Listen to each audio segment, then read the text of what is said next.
2 we're beginning tonight. Joshua, Judges, Ruth.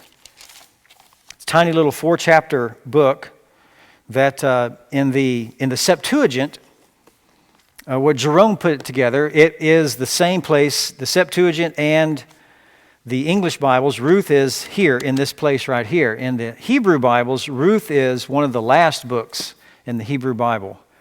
So there's different placements that really reflects the understanding of what Ruth conveys according to where its placement is. And so we have it in our English Bibles because it happened in the days when the judges governed, and so they placed it in the Septuagint. They placed it at the end of the book of Judges. But looking at the genealogy and everything, other people, the Hebrew Bible puts it in the writings. Nehemiah, Esther, Proverbs, those kinds of things. That's where you will find the book of Ruth in a Hebrew Bible. So we're coming to chapter 2 here, and the second act of the book entails all of chapter 2. So we have the introductory scene that's in verses 1, 2, and 3 that we'll talk about tonight.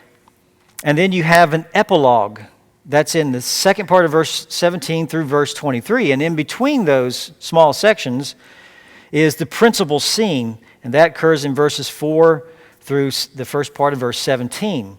You have a sheet that I've given to you that shows you, on one chart, it shows you the first chapter, the first 5 verses in the chapter, and the last few verses in chapter 4, just to give you an idea of the comparison between them. This was well thought through. This was put together. It was planned. It just wasn't haphazardly put together as if somebody were writing in a book on a daily, what do you call those? A scrapbook kind of thing, where they're just putting things together. It was well thought out and planned, and one of those charts shows you that. And the other little chart that's on that sheet gives you an outline of the second chapter, the complete second chapter. The way that's organized is called a chiasm, or chiastic structure. And the way they get that is from the key. It's an X. So you just make an X, and then you outline it, and you put the outlines according to that X. Or you could think of it this way, a greater than sign. If you do math, a greater than sign is to the right. Well, do your greater than sign and just start right up here at the top and put A, B, C, D is the point, and then C prime, B prime, A prime, something like that. That's the chiastic structure, and the point is the most important statement in the chapter.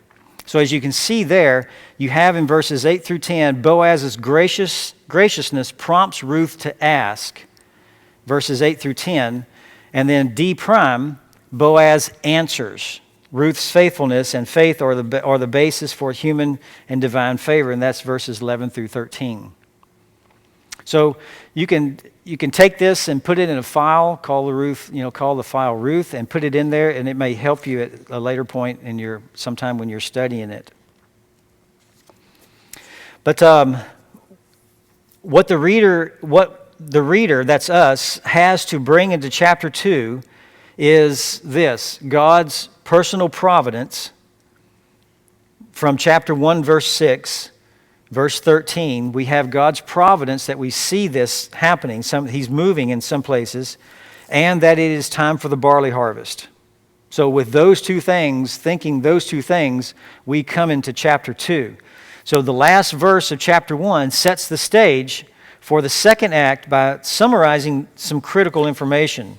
We are led to believe that Naomi will continue to be the principal character as we end chapter 1. After all, she is the one who returned to her land. Chapter 2, verse 1 leads us further along in the same direction, not mentioning Ruth or introducing a new character, Boaz. So when we get to chapter 2, verse 1, the town's women have moved on from view. They're nowhere. We see them in verses 20 and 21.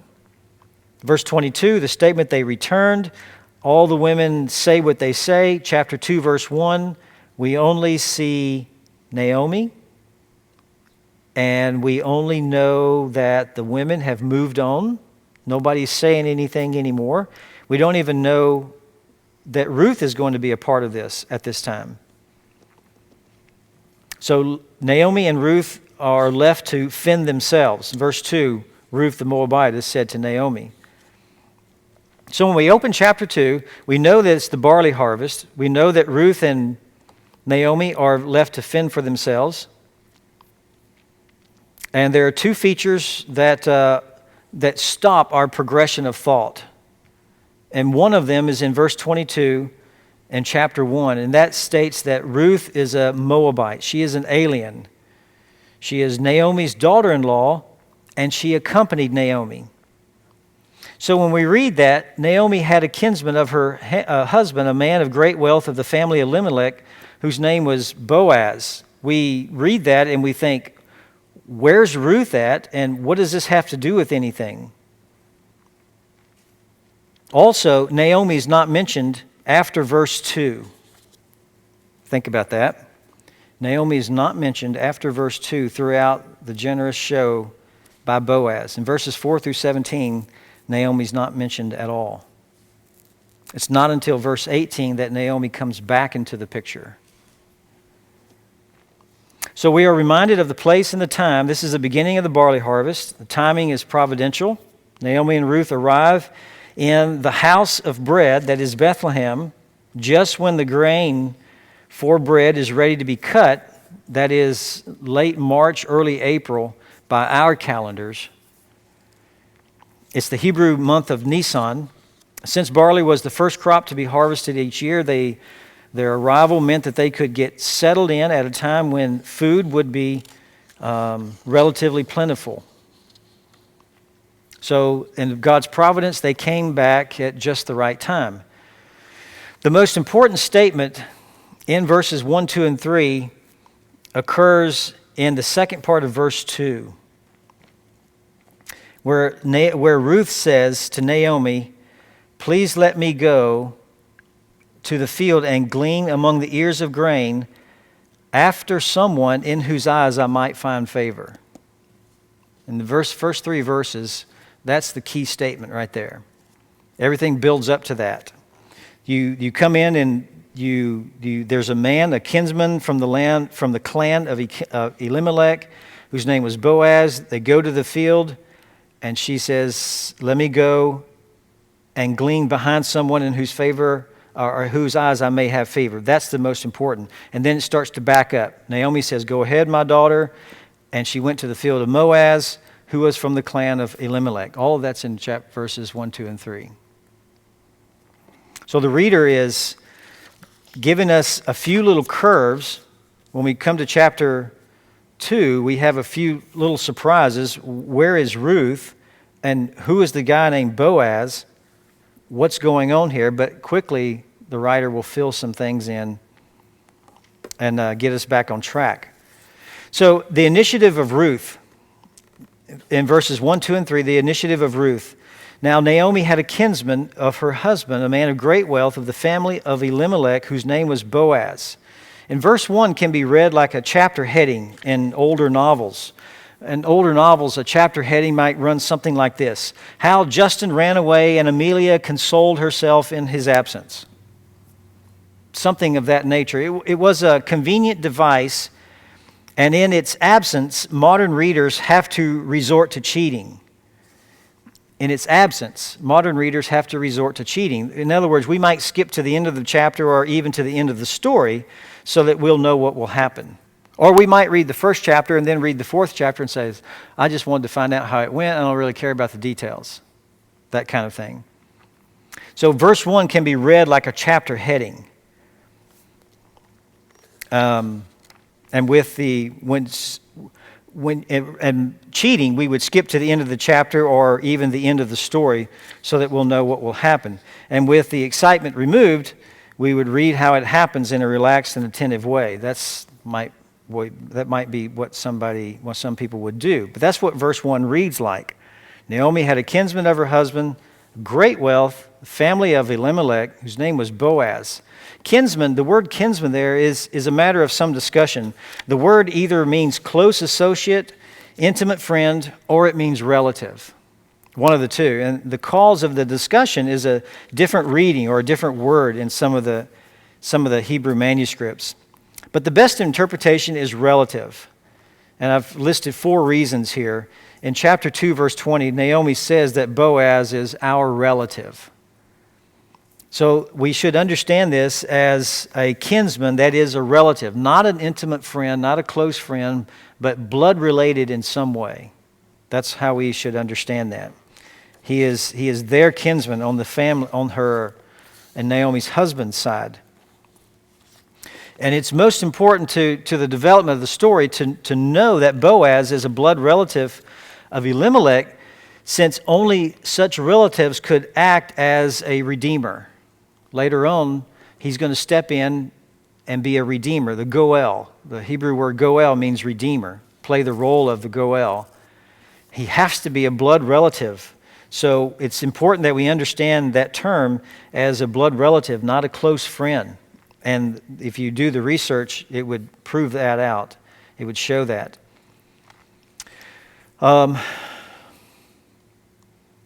He says here, he is a man of great wealth. A man of great wealth. And the exact meaning of that depends on the context in which it's used. In a military setting, it refers to a warrior, particularly to one who has distinguished himself in combat. It can refer to wealth. In 2 Kings chapter 15, it refers to wealth. It refers to ability in 1 Kings chapter 11. And it always designates one who has possessed social standing and a good reputation. In fact, in Proverbs 31:10, the feminine equivalent of this means noble with respect to character. So in this context here, it connotes not only wealth, but also ability and honor. So when we see a man of great wealth, we're not talking only about money.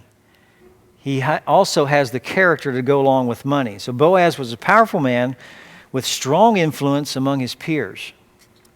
He was a good guy. He was a really good guy. And it says that he was of the family of Elimelech, which means clan, a social unit that stood between the tribe and the extended family. It's a subdivision of the tribe. Now, why do I say all that? Because Israel's social structure is a little bit different. Their social structure broke down as follows. First, you had people. Then you had descendants. Descendants of one ancestor. Then you had Israel. Then tribe. Then clan. Then family. And then father's house. That's how it went. So, of the family of Elimelech means clan. So we're talking about a clan here. Not the father's house, not the family, but a clan. So he is not the closest relative. It's chapter 3. Chapter 3, verse 12. Boaz says, "Now it is true, I am a close relative. However, there is a relative closer than I." So we're not talking about the father's house. That's the smallest social structure. We're not talking about the family. That's the next largest. We're talking about the clan. So we're third tier up or third tier down, whatever your perspective may be. A sub-tribe may have been the most important group in the social structure, according to some people.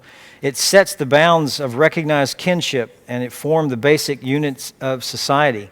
The kin relationship was distant since the extended family were the more closely related family group. We never really know precisely how Boaz is related to Elimelech. We know it is to Elimelech. The Goel must come from the husband's family. It's the husband's name that needs to be promulgated. But we never really know exactly, precisely how Boaz is related to Elimelech. So Boaz is qualified to be a redeemer for Naomi because he is a blood relative. Not the closest. So that closest one has the option. And we know, because we've read the last chapter, that he passed on his opportunity and Boaz took the mantle for himself. This guy of the family of Elimelech, who was a man of great wealth, his name was Boaz. And that name occurs nowhere else in the Old Testament but right here. And also, believe it or not, occurs on one of the pillars standing before the entrance of the Temple of Solomon. Evidently, they named the pillars. 1 Kings chapter 7, verse 21, and 2 Chronicles chapter 3 and verse 17, they named the pillars, and one of these pillars was named Boaz. There's little agreement on the meaning of the name, and some commentators simply leave it out of discussion. They don't even discuss it at all. It means strength, which makes sense if they named one of the pillars Boaz. There is a link to the Arabic language, to be vigorous or strong of spirit. That has been suggested, but there's no certainty about that at all. One commentator, Daniel Block, says, the name remains obscure, and since it plays no part in the narrative, we may drop the matter. So they just many of them don't discuss it. Now, I was curious. I hope that you have a little bit of curiosity in you. Where did Boaz come from? Well, if you look at chapter 4, beginning at verse 18, I believe it is. Yes. Beginning at verse 18, they begin with the most distant relationship, and they work their way all the way up to David. So where did Boaz come from? Well, according to this genealogy, and I have some additional references here, according to the genealogy in Ruth 4:18 through 21, first you have Perez. Perez is mentioned first. I don't know if you remember coming across that name in earlier genealogies. Perez was the son of Judah and Tamar. Judah is one of the sons of Isaac, right? Jacob, one of the sons of Jacob. Abraham, Isaac, Jacob, and then Jacob has 12 boys, and those boys become the names of the 12 tribes of Israel. So Perez is the son of Judah and Tamar. Tamar, by the way, was a Canaanite. There's two. Now I don't want to say that. I was fixing to say, is Tamar part of the genealogy of Jesus? I don't think so. I think it's Rahab and Ruth are the two non-Israelite women mentioned. Is Tamar mentioned? Luke or Matthew? Oh, okay. Yeah. I was going to say, I think she's one of the ladies mentioned, a Gentile woman mentioned in the line of Jesus. But then I balked a little bit because I wasn't 100% sure there. In Genesis chapter 38 and verse 29 is where you find that reference there to Judah, Tamar, and Perez. Well, Perez became the ancestral head of the Perizzite family. In Genesis 46 and Numbers 26, you read about that. And later, there's a descendant of Perez named Jashobim. He commanded David's captains for the 4th month of each year, recorded in 1 Chronicles 27, verse 2 and 3. So from Perez, Judah and Tamar's son, there's a long line of people that come from there, and they serve the Lord faithfully on several occasions. In fact, it says that upon the captivity in Babylon, 468 Perizzites were chosen to live in Jerusalem in 1 Chronicles 9:4. Well, from Perez, it says to Perez was born Hezron. Hezron was the founder of the Hezronite family in Judah's tribe. Numbers 26:21, he's mentioned. And then to Hezron was born Ram. And that's the second of the 3 sons of Hezron. That's 1 Chronicles chapter 2 and verse 9. And then you have Ram. To Ram is born Amminadab. Aminadab. Aminadab, the father of Aminadab, Aminadab was related to Aaron's wife. Moses and Aaron's wife. He was related to Aaron's wife. He was the father of Nahshon, Judah's tribal leader in the wilderness in Numbers chapter 1. And to Aminadab is Nahshon. He is the prince of Judah's tribe at the start of Israel's wilderness wanderings. And just mentioned Numbers chapter 1. And he died in the wilderness. And then from Nahshon, Aminadab was born to Nahshon, and to Nahshon, Salmon. Salmon, S-A-L-M-O-N, fathered Boaz. Guess by who? Rahab the harlot. Do you see the connection here? Isn't that fascinating? To me, it's fascinating, okay? Matthew 1:5. Salmon fathered Boaz by Rahab. So that Rahab the harlot that we see that she believed, she let the scarlet rope down, Israel went in, Salmon married her, had a kid. You can't make this up. This is fascinating. This is fascinating stuff. This is where Boaz came from. Long line of good families, good men. Not all of them, there's people every once in a while that don't do everything that they're supposed to do. And then some people that choose to serve the Lord with great distinction. Die to self, serve my Lord. And you read about it. So that's where Boaz comes from. What was that location? It says that Salmon and Rahab. Fathered Boaz. Salmon fathered Boaz by Rahab. What is that? Matthew 1:5. Tamar's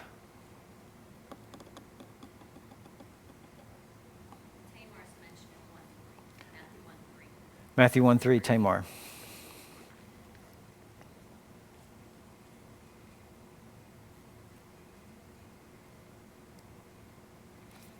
So, trying to understand as much as we can about Naomi having a kinsman, or a blood relative of her husband, from her husband's side, a man of great wealth. What does that mean?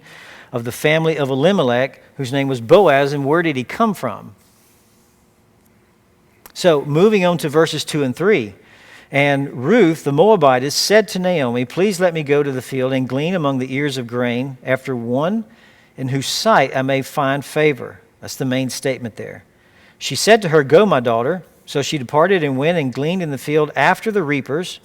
And she happened to come to the portion of the field belonging to Boaz, who was of the family of Elimelech. So now we have of the family of Elimelech twice. So the author gave us in verse 1, there's something here. And now 2 verses later, we're told that Ruth happened to go to that guy's field who was of the family of Elimelech. So now he's got us. For the first time, Ruth is portrayed here as the primary actor. And Naomi's role is one of a reactor at this point. Her identification as the Moabitess shows the extraordinary character that she possesses and the nature of her action. She is an alien, but is determined to make good her devotion to Naomi. They need food. She is the more able of the two, and so she's going to go glean. Good for her. She politely requests that she be able to do this. The introduction of a new character, which is Boaz here, has by some thought to cast some negative degree on the motive of Ruth. Does the introduction of Boaz in verse 1 and the request by Ruth to glean in verse 2 mean that she is deliberately set out to find Boaz's field? In doing so, Ruth is concerned with fulfilling her obligation of honor toward her dead husband, or simply with provision for Naomi and herself. Is she concerned? Which one of these is she concerned? Well, first of all, nothing is said about providing an heir for the family of Elimelech in Mahlon. That's going to come up later, but right now there's no indication that that's her motive. I want to go find a husband, so let me go glean in the field. Surely I'll find a husband there. Doesn't say that. So you can't take chapter 3 and read it in to chapter 2, because right now it's not her motive. Right now they need food. They need to eat. So there's nothing said about providing an heir here for the family of Elimelech. Naomi's concern for her daughters-in-law is that they might find home and husbands in Moab, she says back in chapter 1, verses 11 through 13, not to continue the male line of her husband and sons. And second, the same motivation for security of home and husband will continue throughout the story. Concerns for continuing the male line interjected here does, quote, violence to the narrative by reading it so exclusively through the lens of its patriarchal world. So read it and don't insert any kind of thoughts that you might have because, well, this is a strongly patriarchal society and so she must be looking for a husband. No, don't do that. That does violence to the narrative by reading so exclusively into this a patriarchal world. The point is that Naomi and Ruth are concerned with security in a patriarchal world. To make or understand the actions of the two women to be a calculated effort to raise an heir is reading a concept into the text that is not there. Ruth is concerned about her family, not with raising an heir. So did she deliberately set out to find Boaz's field? Well, the introduction of a new character doesn't mean that the new character immediately figures prominently in the story. For example, Doeg, D-O-E-G, the Edomite in 1 Samuel 21:8, and Mephibosheth in 2 Samuel 4 are both introduced into the respective narratives in order to account for their roles in later events. So just because somebody is introduced now doesn't mean they immediately go into action. It is appropriate in Hebrew for the introduction of a character to occur and then later return to the character. The author introduces Boaz and in doing so arouses interest, created a suspense and suggested importance, and we have to read on to see what's going to happen with this character by the name of Boaz. So Ruth requests to glean in any field that she may be able to find to do so. She doesn't specify any field. She's just going to go out and find out where are they harvesting today. I'll go there where there will be things that I can pick up. And the request is a respectful one. The form of the request here is in first person. It functions as a polite request, often addressed to someone in authority or respect. So nothing in the context here suggests that she is making a declaration of determination. I'm going to go and do this. She's still serving her mother-in-law. Secondly, she is addressing her mother-in-law under whose authority she regards herself to be. As far as status and age, she is under her. And third, Naomi's response, "Go, my daughter," is a command of permission. Yes, go, my daughter. It's a command of permission. Ruth has no particular field in mind. The two women do not know Boaz. We do, but the two women haven't been introduced to Boaz yet. They don't know of him. Naomi's permission is not a statement of her knowledge of Boaz and would contradict her later question to Ruth in chapter 2, verse 19. If she knew about Boaz, if Naomi knew about Boaz, she would not say this in verse 19 of chapter 2. So Ruth told her mother-in-law with whom she had worked and said, "The name of the man with whom I work today is Boaz." Naomi said to her daughter-in-law, "May he be blessed of the Lord who has not withheld his kindness to the living and to the dead. This man is our relative. He's one of our closest relatives."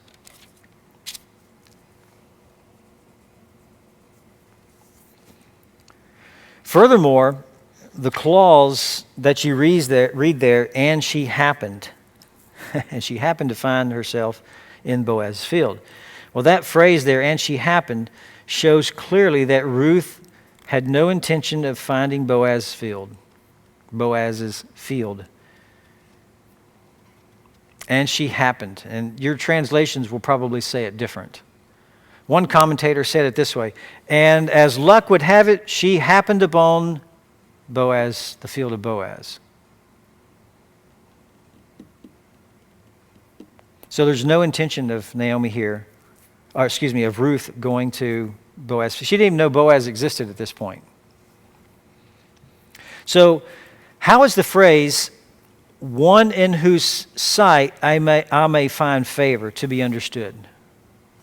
Is she seeking permission to glean in someone's field, or does she need to seek permission?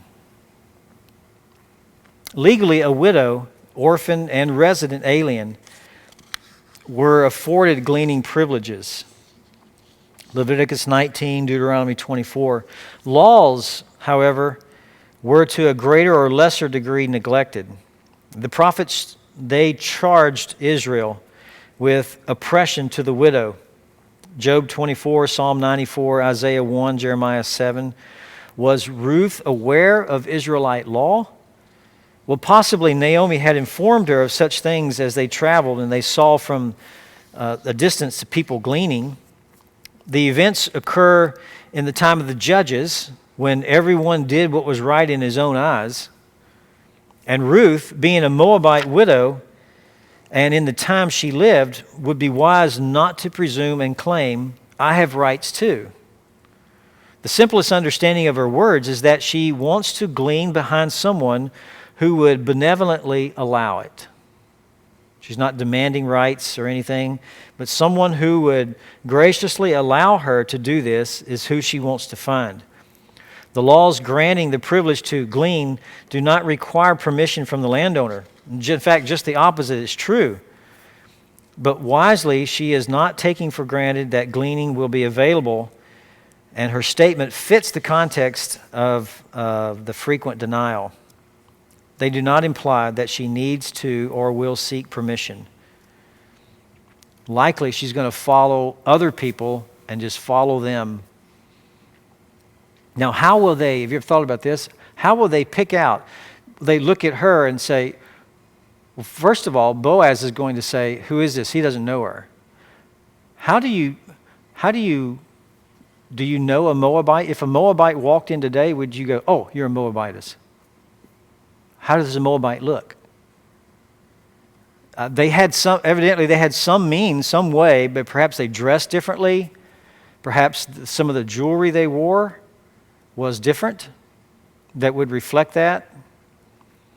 But people seem to know that she was a Moabite when they saw her, and the word gets around. That phrase, she happened. That phrase only occurs in 1 Samuel 6 and 1 Samuel chapter 20. And there it has the meaning of accident or chance. Accident or chance. 1 Samuel 6, 9 and chapter 20 verse 26. Ecclesiastes chapter 2 and verse 14 and 15 translates the phrase befalls or befall. It's a saying or an expression. But in the context here, she happened. The modern idea of luck or chance is foreign to Old Testament thought. We throw those terms out rather carelessly. Boy, you were lucky. The Hebrew would scratch his head and go, what are you talking about? What's luck? And then once you described it, he would say, that's nonsense. That's foolishness. There is no such thing as luck. So the idea of luck or chance is foreign to Old Testament thought. What it signifies is that Ruth, without any intention to do so, found herself gleaning in the field of Boaz. The modern idea of fate or luck is nowhere to be found in the language here. Nowhere. The Old Testament view of God is that He directly controlled all that happened, everything that happened.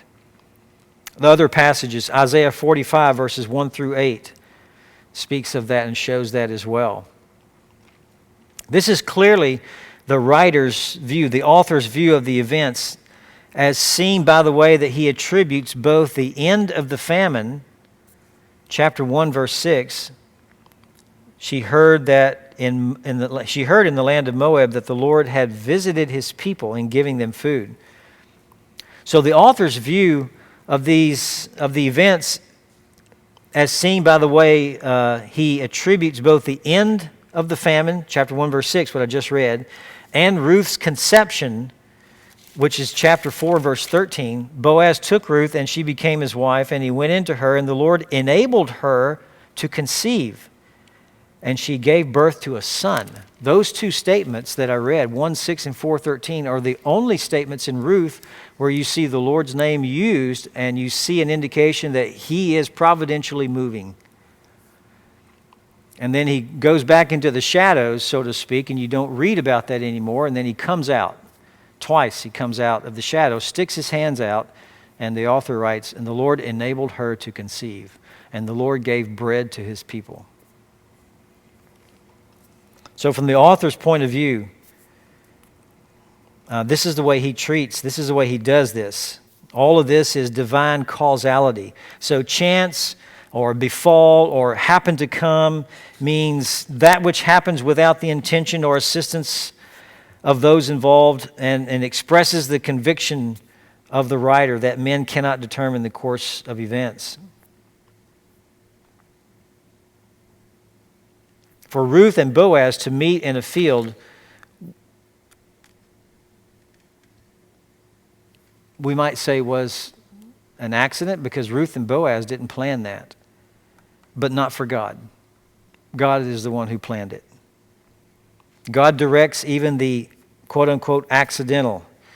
The statement is ironical. It's kind of tongue-in-cheek, and it undermines the purely rational explanations for human experiences. It also serves to refine or sharpen the reader's understanding of providence. In reality, the author is saying loudly, see the hand of God at work here.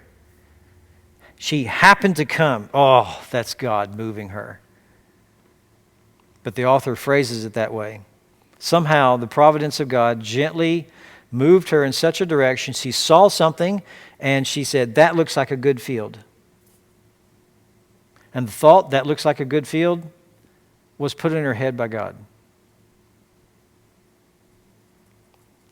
Throughout the book, the author developed a pattern of divine providence in which prayers were offered to God and then were answered in the course of events, often through the instrumentality of other characters.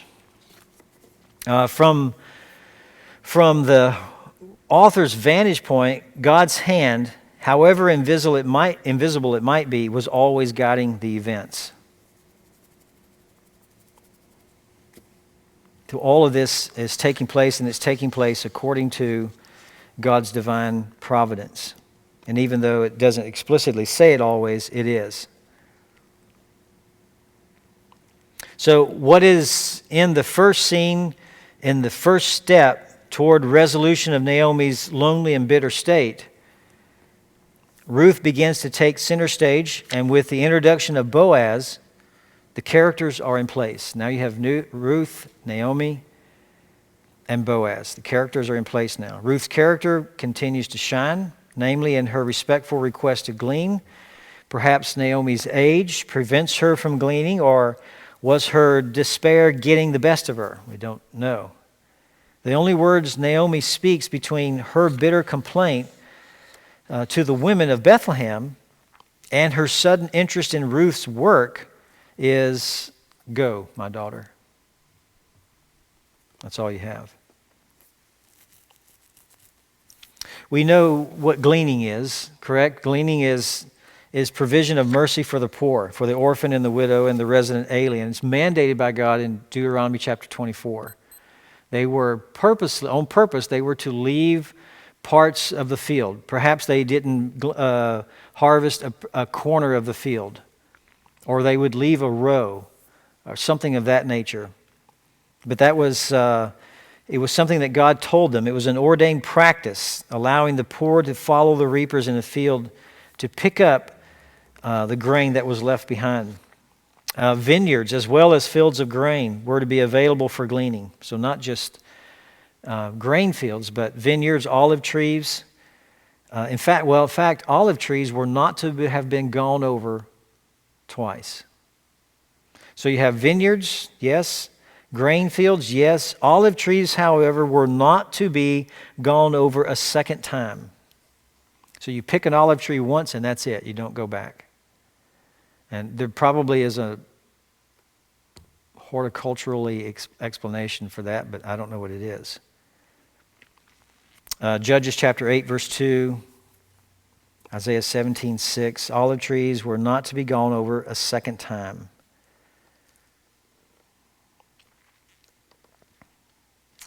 We know that the Mosaic Law contains many admonitions to treat the poor justly and humanely.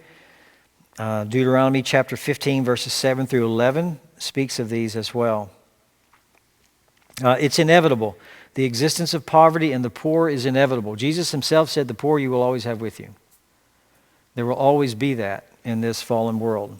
So the existence of poverty is inevitable. It's going to happen. Deuteronomy 15, verse 11 says that.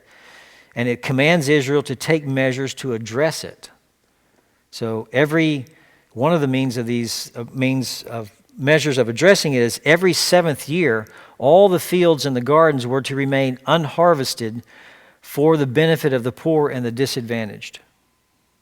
Exodus chapter 23, verses 10 and 11. Every seventh year, all the fields and gardens were to remain unharvested for the benefit of the poor and the disadvantaged. Every third year, 1/10 of all the produce had to be given to the Levites. Remember, the Levites are a tribe that had no property. They were not given. They lived in cities. Their Levitical cities were designated all over Israel, but they did not have a plot of land given to them. The sojourner, the fatherless, and the widow were to be provided for as well. Deuteronomy 14, 28 and 29.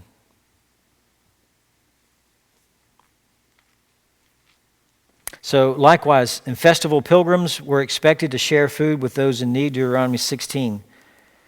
In the case of Ruth, she would fill the large skirt of her robe with what she had collected. She would probably pick up the bottom part of her long skirt or something, pull it up, and pile stuff in it right here and carry it. That's how she would carry things. So this gleaning, the provision for the poor, the widow, the orphan, the sojourner was quite extensive in Israel and throughout the law, Deuteronomy. They were to meet the needs of the people who could not do for themselves. It's not welfare. Of course, the people, the widows and the orphans, you don't volunteer to become a widow. You don't volunteer to become an orphan. You're in those kind of conditions or conditions that are beyond your control. In the providence of God, I'm a widow now, so I need help. And there are provisions to help. Now, if I just do not want to work, then they had other means of addressing that. That's a different matter. So those are the first 3 verses of chapter 2. The stage is set. We got all the characters now. And so she departed and gleaned. And now in verse 4 and following is the meat of this. 4 through the first part of verse 17 is Boaz is going to see her. He's going to go greet his people. He's going to see her and say, who is this? And reputation is out. This is Naomi's daughter-in-law, the Moabitess that is with her. And Boaz is going to be extremely gracious and kind to her, protect her, and we'll see what happens from there. Any questions? Yes, ma'am. Interesting. I was, a couple years ago, I don't even know why now, studying olives in the Bible, all the mentions, all of them. And there was some good research, biblical research and they didn't eat olives. Always thought Jesus had an olive on each finger when he was a kid, like Italians. They're so bitter until they're brine, you wouldn't eat one, but they used their olives for oil. It said every time oil is mentioned in the Bible, it's always olive oil. Mm-hmm. So all the olives they harvest went to be crushed for oils. That's interesting. that's what they used to burn lamps. Yeah. The oil And was olive oil. It was always olive oil. So, I don't know how that would play into if they even leave. Olive oil is so important to them in every aspect. I don't know that they would leave any olives on a tree. It's For the true. second harvest. Today, the second harvest olives are what they call light olive oil that you can buy in a grocery store, which doesn't have anything in it whatsoever. Yeah, it's like you might as well not buy it. But anyhow, I just thought that was interesting, from a biblical point of view, that it all went into oil. Okay. Yeah, that makes sense. All their lamps were fueled by that. Anytime they anointed anyone, it was with olive oil. Olive oil was consistent with blessing. When the oil flowed, there was blessing in the land. So that makes sense. It's consistent. So the like seventh year and stuff, the year of remission or what, that was like a national holiday. It wasn't like like if you had a farm, you would do that on your seventh year. So Yeah, that was the giving of things wasn't like staggered. It was like a nation. all the fields. Exodus 23, verses 10 and 11. So if you just started one, it was the third year, and if it came to the seventh year, you were given that stuff. It wasn't staggered or something. Unharvested, remain unharvested. You still planted, but remain unharvested. They lived in such a way that they knew they depended upon God. Because if you and I, we don't think anything about driving to the grocery store and I'm going to go buy some bread. Do you ever question whether there's going to be bread on the shelf? No, of course not. But they did. If something didn't grow, they didn't eat. They starved. So there was a moment by moment reminder of their reliance upon God. Like in other countries. Like in other countries, yeah. Third world countries today. Yep. So we have a great blessing to not have to be concerned with that. So we're free from that concern. We're free from the labor of planting those things and nurturing those things and harvesting. We're free from all of that. So we have that much time freed up. Question is, what are we doing with that time? You have microwaves, and so you don't have to, it doesn't take as long to cook things, so you save yourself some time. Well, what are you doing with that time? Watching TV? You do better to cook. Learn to cook better rather than watch TV. But all the conveniences has made life easier.